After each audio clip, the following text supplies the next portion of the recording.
एक समय की बात है, एक रमणीय वन में एक आश्रम था। वहाँ महान ऋषि धौम्य अपने अनेकों शिष्यों के साथ रहते थे। एक दिन एक बालक उपमन्यु आश्रम में आया। वह देखने में शांत, मैला व अव्यवस्थित था। बालक ने महान ऋषि धौम्य को नमन किया और उसे उनका शिष्य स्वीकार करने का निवेदन किया। उन दिनों जीवन के वास्तविक आदर्शों तथा सभी में ईश्वर को देखने की शिक्षा प्रशिक्षण देने के लिए शिष्यों को स्वीकार या अस्वीकार करने का निर्णय गुरु का होता था।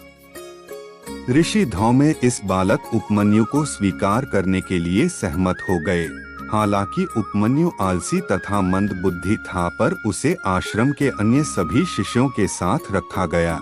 वह अपने अध्ययन में ज्यादा रुचि नहीं लेता था।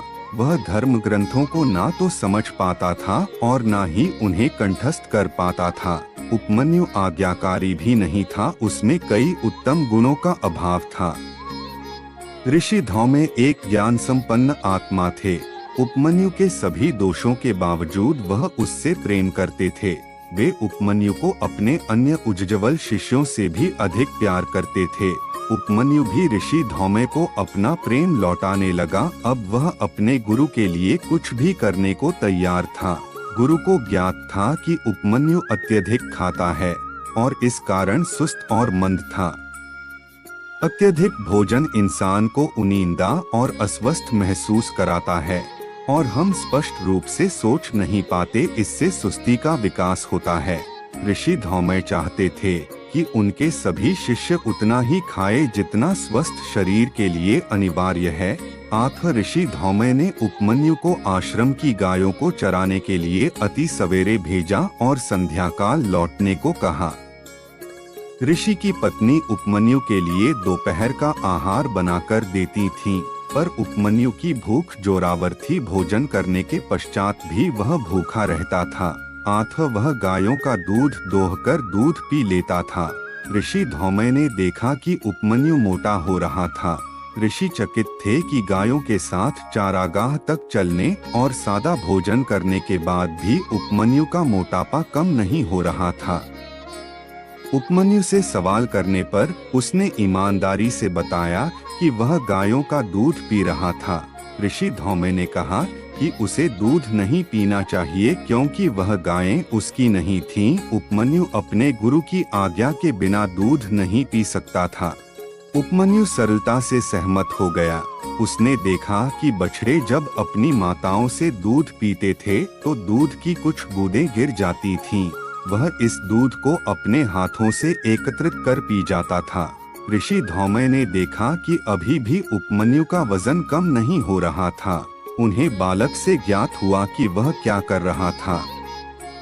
ऋषि ने उपमन्यु को सप्रेम समझाया कि गाय के मुंह से गिरा हुआ दूध पीना स्वास्थ्य के लिए हानिकारक होता है। उपमन्यु ने कहा कि वह इस दूध का सेवन पुनः नहीं करेगा, परंतु उपमन्यु अभी भी अपनी भूख पर नियंत्रण नहीं कर पाया।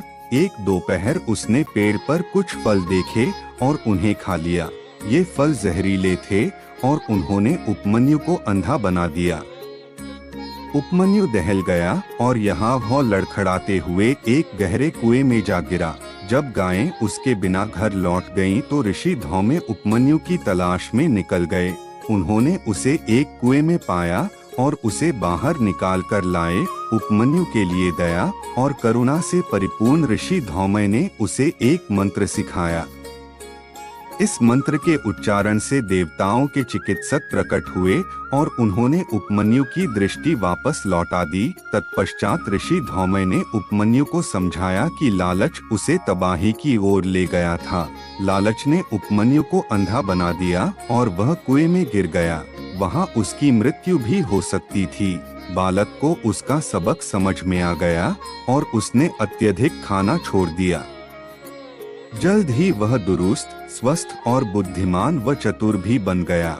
ऋषि धौम्य ने उपमन्यु के हृदय में गुरु के लिए प्रेम उत्पन्न किया। आठ गुरु ने ब्रह्मा सृष्टिकर्ता की भूमिका अदा की।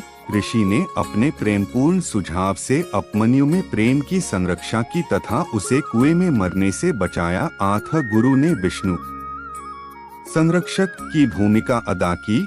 अंततः गुरु ने उपमन्यु की लालच का विनाश कर महेश्वर तमोगुणों के विनाशक की भूमिका अदा की और उपमन्यु को सफलता की ओर अग्रसर किया।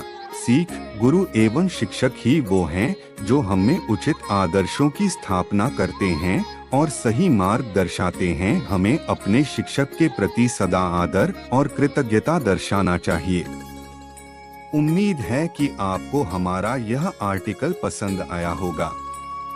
इसी तरह के अन्य आर्टिकल के लिए आप सभी YouTube चैनल को सब्सक्राइब कर बेल आइकन जरूर ऑन करें ताकि आने वाली अपडेट तत्काल मिलती रहे।